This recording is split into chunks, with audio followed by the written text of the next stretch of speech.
Donne-nous sa bénédiction. Quand Dieu se lève, ses ennemis se dispersent, ses adversaires fuient devant sa face. Quand la fumée se dissipe, quand la cire se forge au feu, les méchants disparaissent devant Dieu. Les justes se réjouissent, ils triomphent devant Dieu.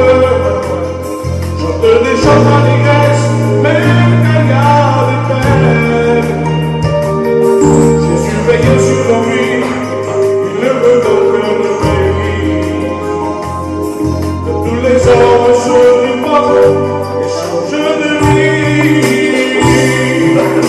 L'éternel est son nom, et nous serons devant lui. Chantez à Dieu, célébrez son nom, avec des chants de victoire, car il est digne de louange, que son peuple l'adore et le chante. L'éternel est son nom, et nous serons devant lui. Chantez à Dieu, célébrez son nom, avec des chants de victoire, car il est digne de louange, que son peuple l'adore et le chante.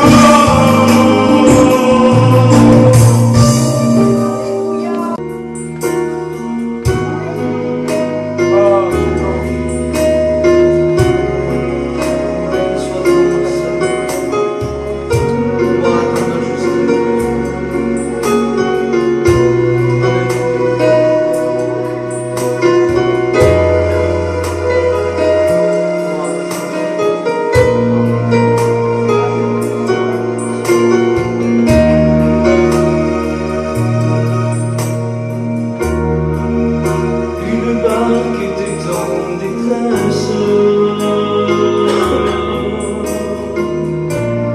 au milieu des flots de la mer.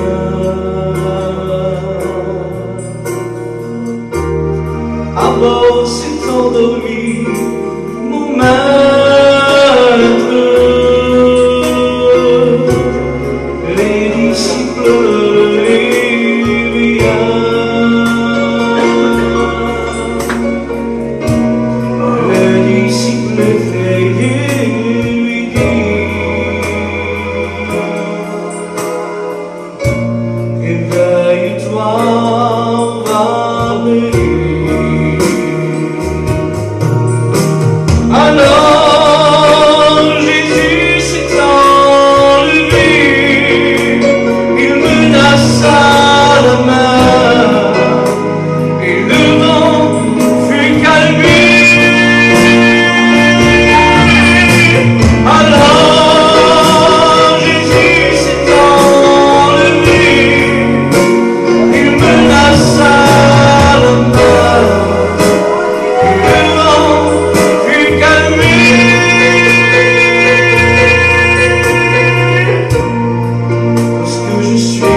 où la tempête est là. Nous sommes et nous vivons aujourd'hui, nous l'Église du Seigneur, peut-être une des dernières tempêtes du siècle, certainement. Quand on voit toutes ces prophéties qui sont accomplies, quand on voit tout ce qui se passe autour de nous, on s'aperçoit que Jésus revient. Et la Bible nous dit que dans les derniers temps, dans les jours de la fin, dans les temps de la fin, dans les heures de la fin, il viendra une tempête sur le monde, il viendra des temps difficiles. Il viendra des moments où c'est que, il y aura aussi comme un tri qui se fera parmi le peuple de Dieu, où c'est qu'un grand nombre se refroidira, la Bible dit. Il y aura aussi des divisions, il y aura aussi plein de choses qui se passera, et puis on est en plein dans ces temps-là. Ça fait peur, mais ça réconforte nos cœurs. Ça nous prouve aussi que Jésus est là. Amen. On n'a pas d'espérance et d'avenir ici-bas. On a beau avoir le meilleur compte en banque, ou pas d'en avoir du tout, ça ne sert à rien, on ne l'emportera pas. Le principal, c'est d'avoir placé et gagné des richesses dans un endroit où c'est que la teigne et la rouille ne peuvent l'atteindre. C'est des richesses qu'il y a dans la gloire à venir. Amen. Jésus a dit, je suis parti vous préparer une place. Il y a aujourd'hui des sectes, il y a aujourd'hui des mouvements qui cherchent une place ici-bas, mais nous, notre place, c'est pas nous qui nous la préparons, c'est pas nous qui va dire, moi, mon but, c'est de devenir prédicateur, moi, mon but, c'est d'avoir une église. Non, moi, mon but, c'est d'arriver au ciel. Amen. Et que je sois prédicateur, que je sois chrétien, que je sois ce que vous voulez, peut-être le plus petit instrument d'une salle, le principal, c'est que moi aussi, j'arrive à la gloire. Amen. C'est ce qu'il faut dans nos vies, c'est le but de nos vies, c'est l'espérance de nos vies. C'est un jour voir nos bien-aimés, c'est voir la gloire à venir, c'est voir la place qu'il a préparée dans le ciel. Quand je réalise, des fois, on parlait avec des garçons et il nous a dit qu'en 6 jours, il créa le monde et tout ce qu'il y a sur la terre, c'est quelque chose de merveilleux, qu'on voit les merveilles qu'il y a autour de nous. Et puis quand on réalise, ça fait 2000 ans que Jésus est parti nous préparer une place. Je crois qu'elle est belle. Amen. Il y a aujourd'hui une vision, on veut tous une maison, on veut tous un terrain. Si vous remontez 50 ans en arrière, et avec une marmite, ils en avaient assez. Aujourd'hui, on veut beaucoup plus. Et c'est aussi un signe des temps de la fin. Un jour, un homme a fait ce songe-là. Il voyait le diable et ses démons. Et il voyait comme le commencement de la grâce qui commençait sur la terre. Et le diable disait à ses démons, il disait, enlevez-leur, enlevez-leur, enlevez-leur leurs biens, enlevez-leur ce qu'ils possèdent, persécutez-les, à seule fin qu'ils renient Jésus. Et puis ce songe nous dit que vers la fin des temps, le diable avait changé de langage.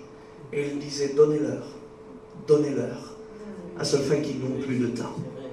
Et aujourd'hui, nous vivons ces temps-là, où il semblerait, avec une journée à la ratrécie, il semblerait que si par avant on avait le temps de toutes choses, aujourd'hui on a le temps de rien. Si on prend notre peuple, avant, il avait le temps d'aller à la pêche, il avait le temps de faire des paniers en osier, il avait le temps de faire toutes choses, il avait le temps de faire des visites, il avait le temps de promener ses enfants, il avait le temps de tout ça. Aujourd'hui, on n'a pas amené un enfant à l'école qu'il faut aller le rechercher.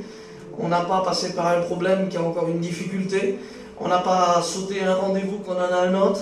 Et puis c'est comme ça, on est dans un monde qui nous presse, un monde qui nous oppresse, un monde qui essaye de voler le temps de Dieu. Et moi je dis merci Seigneur, que le temps de Dieu, tu lui as donné ce soir. C'est le temps où Dieu veut te parler, c'est le temps où Dieu veut t'exhorter, c'est le temps où Dieu veut te nourrir de quelque chose, il veut te nourrir de sa parole.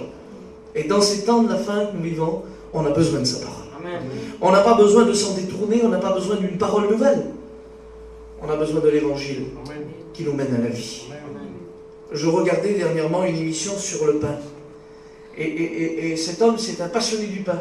Il aime ça. Alors il fait des pains comme à l'ancien temps. Certainement, des personnes un petit peu plus âgées que moi qui sont là ont connu ça. Et je voyais ce pain comme il faisait avec cette mie jaune. Ces pains qu'il mettait dans ce four à bois. C'était quelque chose de merveilleux. Et puis il expliquait, cet homme, qui disait que justement ce pain, c'était un petit peu la nourriture d'avant. Il dit, avant les gens travaillaient pour acheter un morceau de pain. Ne parlons pas de la viande, ne parlons pas de tout ça, ils n'avaient même pas les moyens de s'en payer. Et quand ils pouvaient se payer un morceau de pain, ça allait, ils pouvaient faire une petite soupe, ils pouvaient faire quelque chose, ils donnaient un morceau de pain à son enfant, ça suffisait. Aujourd'hui, le pain, on s'en sert comme accompagnement. C'est pas une nourriture le pain aujourd'hui, c'est un accompagnement. Aujourd'hui on veut du bon manger, on veut une belle table, on veut tout ce qu'il faut. Alors on aime bien le pain, mais comme un accompagnement juste. Mais la parole de Dieu, c'est pas un accompagnement. Amen. Ça doit être ce qui nourrit nos vies. Trop de personnes aujourd'hui et trop de chrétiens se nourrissent de la parole de Dieu comme un accompagnement. Et il y a trop de choses qui prennent la place du pain. Il n'y a qu'une seule chose qui a la valeur. C'est le pain descendu du ciel. Il est celui qui remplit nos vies. Celui qui rassasie nos cœurs. On essaye de trouver de la consolation dans une famille, de la consolation vers un frère, vers une sœur. C'est difficile, mais pas les mots, quelquefois.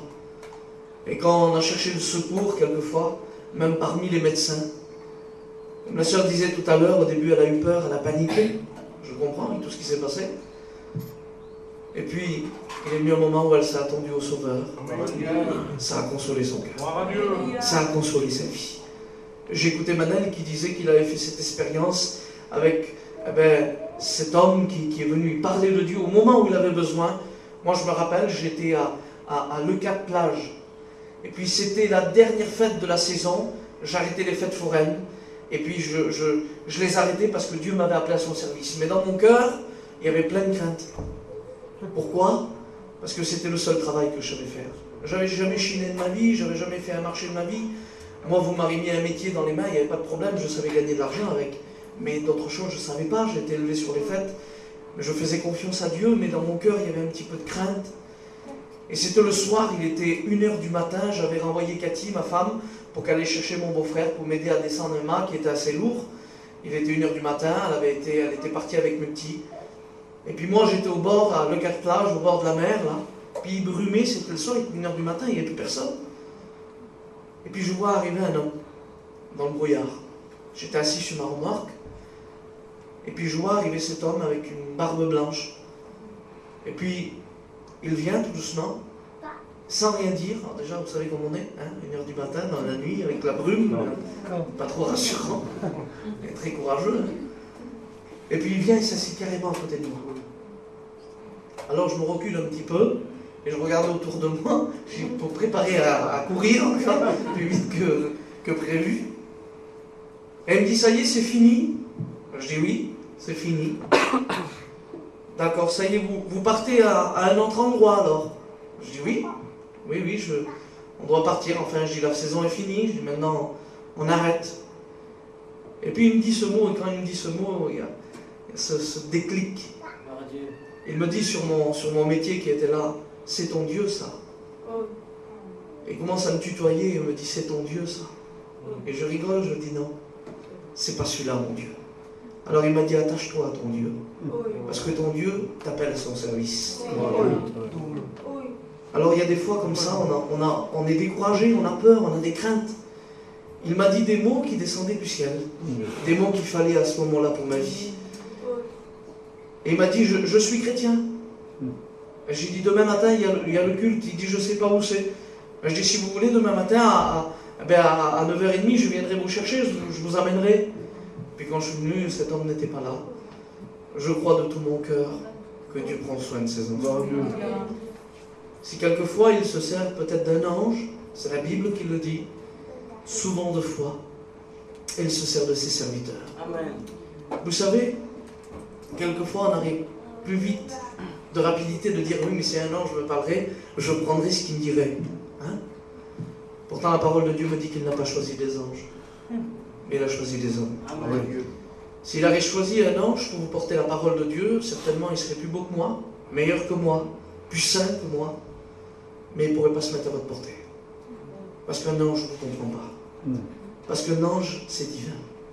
La seule personne qui peut te comprendre ce soir, c'est celui qui a été dans un corps comme le tien.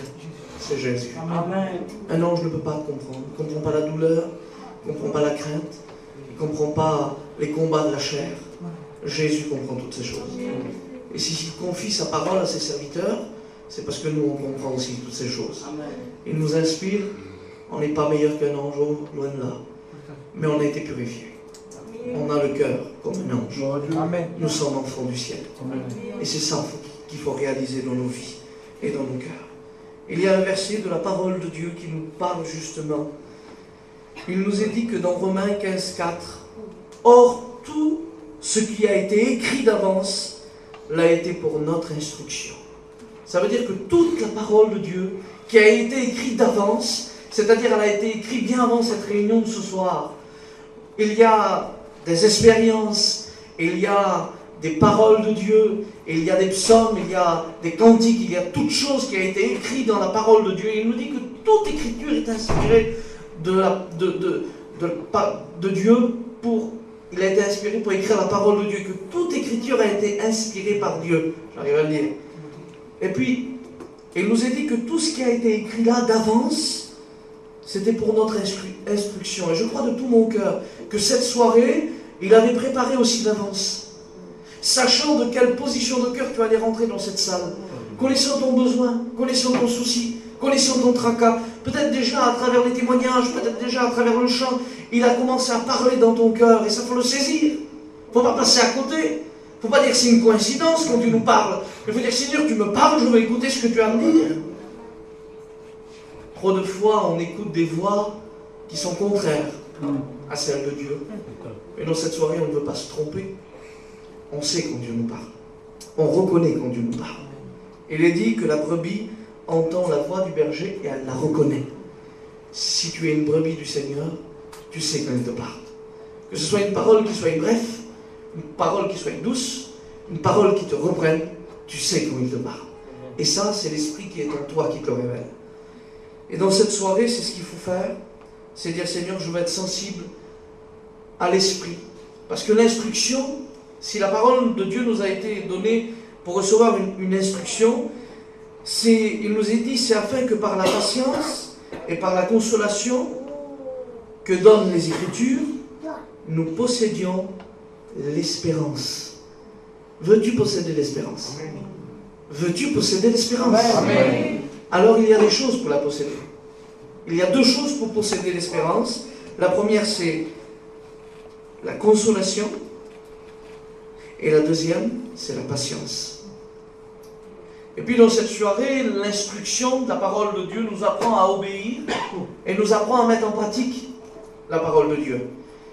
Et il y a un verset de la parole de Dieu qui dit, ne vous bornez pas à écouter, mettez en pratique. Paul va dire à une église, il va dire, mais aujourd'hui vous devrez être des professionnels de l'évangile. Et je m'aperçois que vous êtes encore au lait. Et puis des fois dans ma vie, je dis, Seigneur, étant donné comme je connais un petit peu ta parole, l'enseignement que j'ai reçu des anciens, et puis les messages que j'ai pu écouter depuis 17 ans, on a écouté les messages. On devrait être des maîtres, on devrait être des super, on devrait être des grands. Je crois que quelquefois, pour devenir un petit peu plus grand, il faut premièrement se reconnaître petit. Un jour, j'ai fait une prière à Jésus, j'ai demandé pardon à Dieu. J'ai demandé pardon à Dieu parce que je lui ai dit, excuse-moi Seigneur, pardonne-moi Jésus. Parce que j'ai voulu être un homme dans les choses de Dieu. Alors que toi, tu me demandais de devenir un petit enfant. Il y a trop d'hommes. Il y a trop de femmes de Dieu parmi nous. Qui ne sont plus accessibles. Qui ne comprennent plus les autres. Dès qu'on est au-dessus de son frère, on ne comprend plus. Quand on se met à la portée de son frère, on le comprend. Amen. Si on est au-dessus de sa sœur, on la comprend. On la voit d'un petit peu plus haut. Mais si on se met à sa portée, on la comprend. Croyez-vous que Jésus était au-dessus des hommes? Seigneur, je le crois. La Bible nous dit qu'il s'est mis à notre portée. Et il veut que nous ayons cette attitude envers nos frères, envers nos sœurs, que nous soyons à la portée de chacun. Il n'y a pas de plus grand dans l'Église de Dieu. Il dit, toi qui es fort, supporte le faible. Soit pour lui une forteresse, soit pour lui un soutien. T'es fort, ben vas-y. Que ta force serve. Parce que si tu es fort pour toi-même, ça ne sert à rien. Si tu es grand pour toi-même, ça ne sert à rien. Si tu es vaillant pour toi-même, ça ne sert à rien. La Bible dit qu'il n'y a plus de joie à donner qu'à recevoir. Et je crois que si on est fort dans le Seigneur, on doit l'être pour les autres. Tu pries beaucoup, alors cherche ceux qui ne prient pas beaucoup et prie avec eux. Tu es quelqu'un qui a une connaissance de la parole de Dieu et qui aime lire, alors essaye de donner le goût à ceux qui ne l'ont pas. Tu es quelqu'un qui aime chanter des cantiques, ah ben fais une petite chorale, essaye d'encourager des frères, des sœurs. C'est ça l'œuvre de Dieu. C'est se mettre un à un, tout à tout. c'est de se mettre tous ensemble et de vouloir faire quelque chose. C'est ne pas se contenter de ce petit local. C'est dire, Seigneur, ma famille est grande, ils ne rentreront pas là-dedans. Quand tu regardes ce petit local, pense à ta famille. Tu dis, c'est vrai, Seigneur, rentre pas, hein. C'est trop petit. Vous imaginez si chacun d'entre nous pense à sa famille? Enfin, un grand local, hein. Mais il faut arrêter de penser à nous, on a trop de problèmes et de difficultés. Pensons plutôt à sauver ceux qui se perdent. Laissons nos problèmes et nos difficultés aux pieds du Seigneur. On dit souvent, laissez au dehors les problèmes et les difficultés, que votre cœur soit disposé. Non, rentre avec tes problèmes et tes difficultés. Amen. Et délaisse-les au pied de la croix. Comme ça, tu repartiras sans. Dieu. Tu les laisses dehors, quand tu vas sortir, tu vas les reprendre. Mais une réunion, ça ne sert pas à ça. Ça sert à se décharger sur lui de tous nos fardeaux, de tous nos soucis. Déchargez-vous sur moi de toutes vos qualités, hein, de toutes vos bonnes actions, non, de vos fardeaux, de vos soucis. C'est ce qu'il dit le Seigneur. Il sait dans quel monde on vit, le Seigneur. Mais il veut qu'on dépose sur lui toutes choses et qu'on se repose sur lui. Il est le rocher des siècles, celui qui veut nous apprendre à grandir dans ses instructions, à mettre en pratique et obéir. La patience, c'est une vertu, comme le frère dit, et surtout, la patience, elle doit nous apprendre à grandir. Ne pas grandir trop vite, ne pas se croire plus grand qu'on est, mais grandir comme Dieu veut. Grandir pour changer nos caractères, notre langage, notre vision peut-être. Mais c'est grandir comme Dieu veut. Quelquefois, on a mis l'échelle tellement haut, la barre tellement haut, qu'on s'est fatigué tout seul. Et on a dit, mais moi je n'y arrive pas avec le Seigneur. C'est normal. Tu veux vivre la vie des autres. Moi j'aime bien comparer l'âge chrétien avec la conversion. Et puis si je regarde, moi, ça fait 17 ans que j'ai passé par la nouvelle naissance. Ben 17 ans, c'est un jeune garçon. Et puis toi, ça fait combien? 5 ans. 5 ans, c'est un petit enfant. Tu as tout à découvrir, il faut que tu grandisses encore. Si un enfant de 5 ans commence à prendre des choses en main d'un homme de 40 ans, ça ne marchera pas. Il y en a, ils ont 5 ans, ils veulent enseigner, ils veulent faire... On les écoute lire la Bible, on dirait que c'est des avocats. Mais grandis, fais tes expériences d'abord. Grandis. Amen. Grandis comme lui veut. Vous savez, un petit qui parle trop, on dit qu'il est risemen. On dit qu'il est avancé, je ne sais pas comment on dit en catalan. Non. On dit qu'il est avancé. Ah, c'est pas beau un petit qui parle trop. Un petit qui est trop avancé, c'est pas beau. Un petit qui répond aux vieilles personnes, c'est pas beau. On a trop de chrétiens qui sont avancés, mais ils ne sont pas avancés dans les choses de Dieu. Que notre amour grandit. Amen. Que notre patience grandit. Que nos convictions pour lui grandissent. Mais que nos langages diminuent. Que nous soyons tout petits. Il dit, ne prends pas la première place de l'assemblée. Prends la dernière. Comme ça, quand on te donnera la première, ça ne vient pas de Jésus, ça, hein? Ça vient du pasteur. Quand on te donnera la première, c'est ça, tu seras honoré. Ça veut dire que même dans l'église, chacun est à sa place. Mais on a besoin de tous. Amen. On a besoin de tous. Trop souvent de fois, le diable veut nous diminuer et dire, mais toi, tu es inutile dans l'église, tu ne sers à rien. Tu ne témoignes pas, tu ne sais pas chanter, tu ne sais pas témoigner, ton témoignage n'est pas grand. J'aime cet exemple, moi, de ce chef d'orchestre qui est devant tout un orchestre formidable. Il y a là des tambours, il y a là des cymbales, il y a là des dizaines de violons, des contrebasses, ça fait beaucoup de bruit. Et puis il y a là un petit monsieur avec sa flûte. Et puis de temps en temps, il fait quelques variations. Et puis le chef d'orchestre est là avec tout ce brouhaha, cette musique forte. Et puis lui, il est là, et puis il s'arrête. Il s'arrête parce qu'il dit, à quoi je sers? La petite flûte, là, ça sert à rien. Dans tout ce bruit, là, ça sert à rien. Dans tous ces grands instruments, dans ce pianiste qui est au devant et que tout le monde l'écoute à lui, je sers à rien. Alors, le témoignage nous dit qu'il arrêta de chanter, qu'il arrêta de jouer de ce petit instrument. Et quand il arrêta d'en jouer, il nous a dit que le chef d'orchestre arrêta toute la musique. Gloire à Dieu. Arrêtez. C'est fini, arrêtez. Ne jouez plus, taisez-vous. Tout le monde était un petit peu choqué, qu'est-ce qui se passe? Il dit, je n'entends plus la petite flûte. Gloire à Dieu. C'est pas important que les autres t'écoutent pas. L'important c'est que le chef d'orchestre. Amen. C'est pas important que peut-être t'as pas de valeur aux yeux des autres. L'important c'est que dans le secret tu travailles pour lui.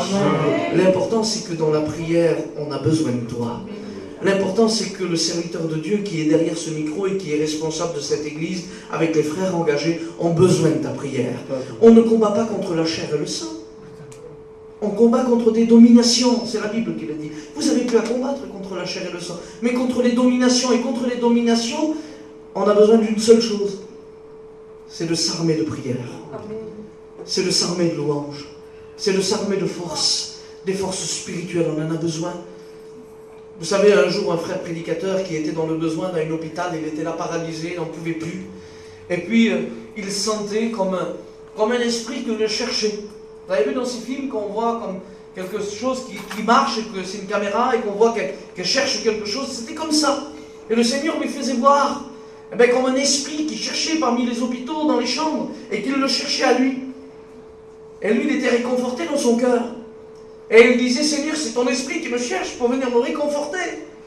Et l'Esprit de Dieu a parlé dans son cœur. Il lui a dit non.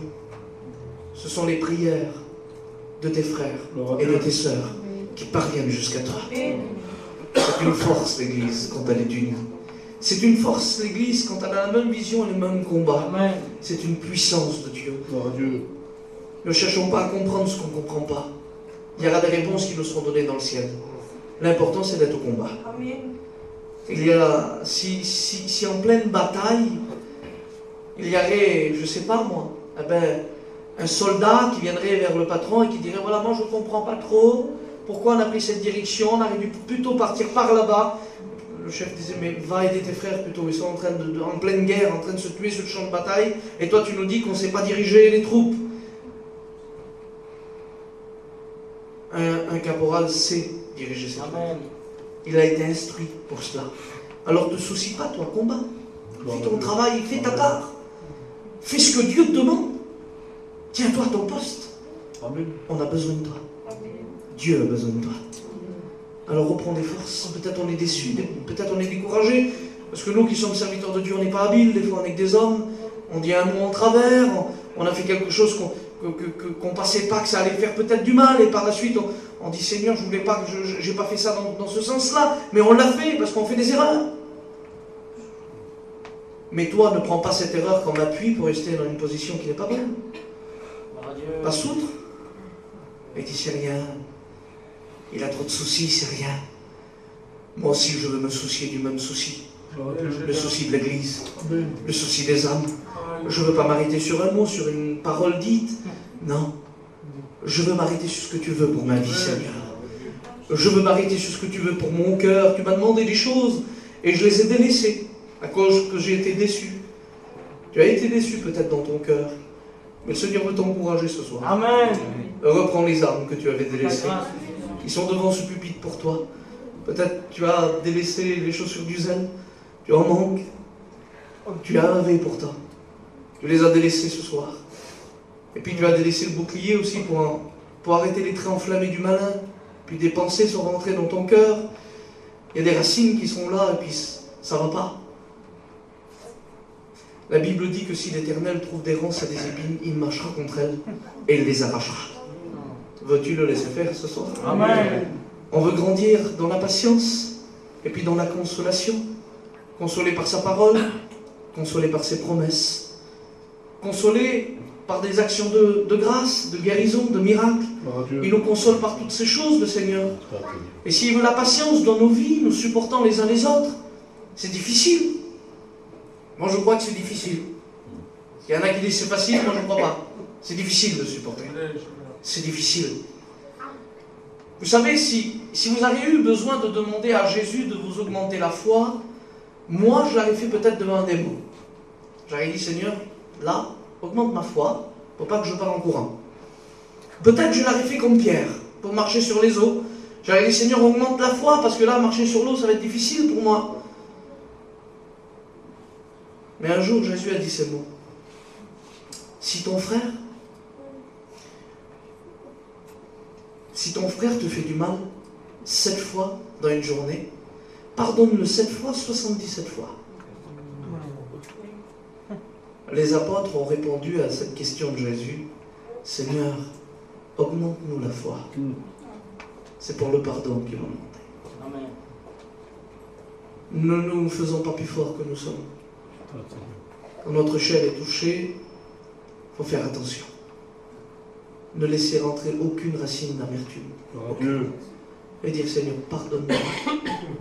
Je ne veux plus parler. Je veux me mettre au travail. Tu as besoin de moi, Seigneur, pour mon foyer, pour mes enfants, pour ma famille. Alors je ne veux plus perdre de temps, parce que je sais que tu reviens. Amen. Je veux avoir aucun regret dans mon cœur, aucun regret dans ma vie. Je veux que le peu de temps que tu m'as laissé sur cette terre, je ne sais pas combien de temps il nous reste encore, je veux le mettre à ton service. Je veux travailler pour toi. Je veux reprendre les armes que tu m'avais laissées, Seigneur. Pour posséder quelque chose, pour posséder l'espérance. J'ai envie d'arriver jusqu'à la fin. Avez-vous envie?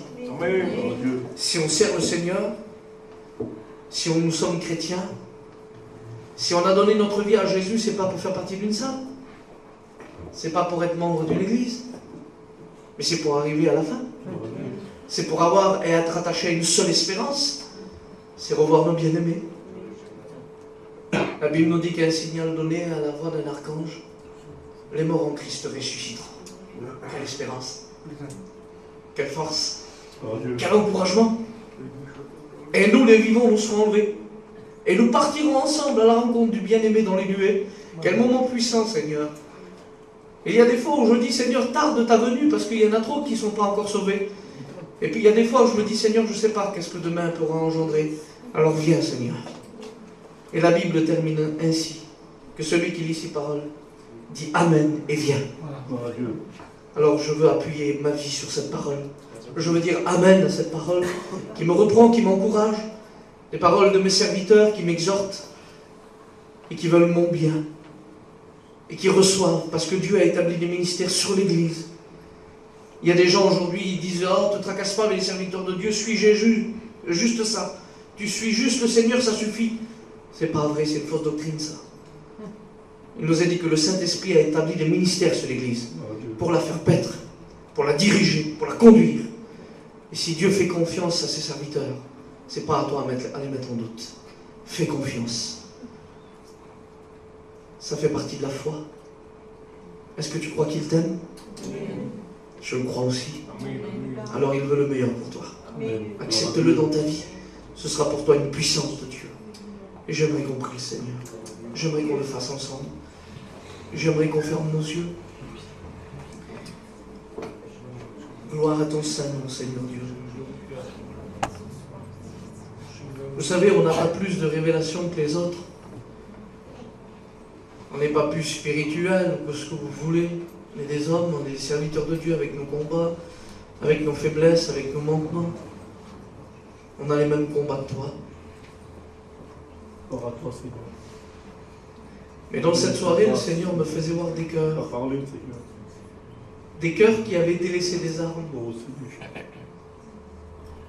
Des cœurs qui, quand la parole de Dieu parlait, tu te reconnaissais. Et peut-être ce soir, tu les vois devant ce pupitre, ces armes. Et le Seigneur t'exhorte à les reprendre. Amen. Il te dit, saisis le bon combat. Ressaisis-toi. Enlève ces racines d'amertume. Enlève-les. Arrache-les. Laisse-moi faire à moi. Est-ce que tu veux voir ma gloire agir dans ton cœur, agir dans ton foyer? Alors enlève cette racine qui te tient éloigné de l'Église. Cette racine qui t'empêche de te donner dans l'Église.